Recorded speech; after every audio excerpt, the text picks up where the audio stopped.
Update வந்து ஒன்றும் சொல்கிற மாதிரி இல்லை. இப்படி இருக்காங்க இப்போதைக்கு. நிறைய நிறைய நிறைய நிறைய விடுறாங்க.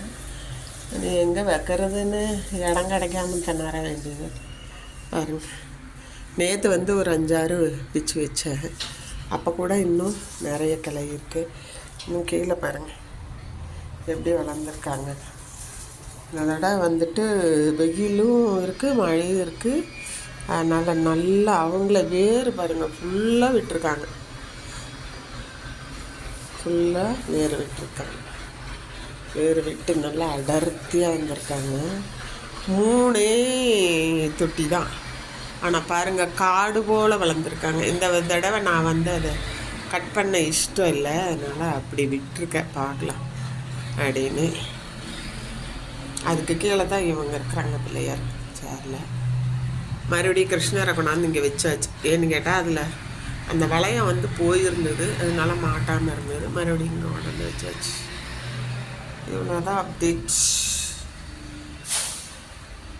நேற்று நைட்டு ஃபுல்லாக பெயிண்ட் அடிக்கிற வேலை தான். இடுங்க இந்த வேலையை பார்த்துட்டு நல்லா இருக்கா. புது பாட் வாங்கின மாதிரி ஆயிரும். இயர்லி ஒன்ஸ் அடிப்பேன், எவ்ரி இயர். ஏன்னு கேட்டிங்கன்னா இது வந்து 1500 விற்கிறது 800 கொடுத்தாங்க ரிடக்ஷனில். இந்த பாட்டு எனக்கு கொடுத்து 5-6 வருஷம் ஆச்சு. நான் என்ன பண்ணேன், ஃபஸ்ட்டு இயர் வாங்கினோடனே வெந்தயக்கீரை இது மாதிரி வளர்த்துக்கிட்டு இருந்தேன் மணல் போட்டு.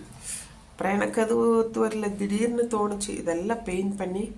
நெக்ஸ்ட் இயரு என்ன ஆயிடுச்சு, அடியில் கொஞ்சம் தண்ணி பட்டு செடி வச்சுருந்ததுனால அடியில் வந்து பாட்டில் கொஞ்சம் பொறுன்னு ஆயிடுச்சு, பொறிஞ்ச மாதிரி ஆயிடுச்சு. அதை அப்படியே விட்டால் ஓட்டையாகி பாட்டே வேஸ்ட் ஆயிடும். அவ்வளோ விலை கொடுத்து வாங்கினமேன்னு சொல்லி பாட்டுக்கு ஃபஸ்ட்டு பிங்க் அடித்தேன். அப்புறம் இன்னொரு வருஷம் வந்து ஆரஞ்சு அடிச்சிருந்தேன், ரெட் அடிச்சிருந்தேன்.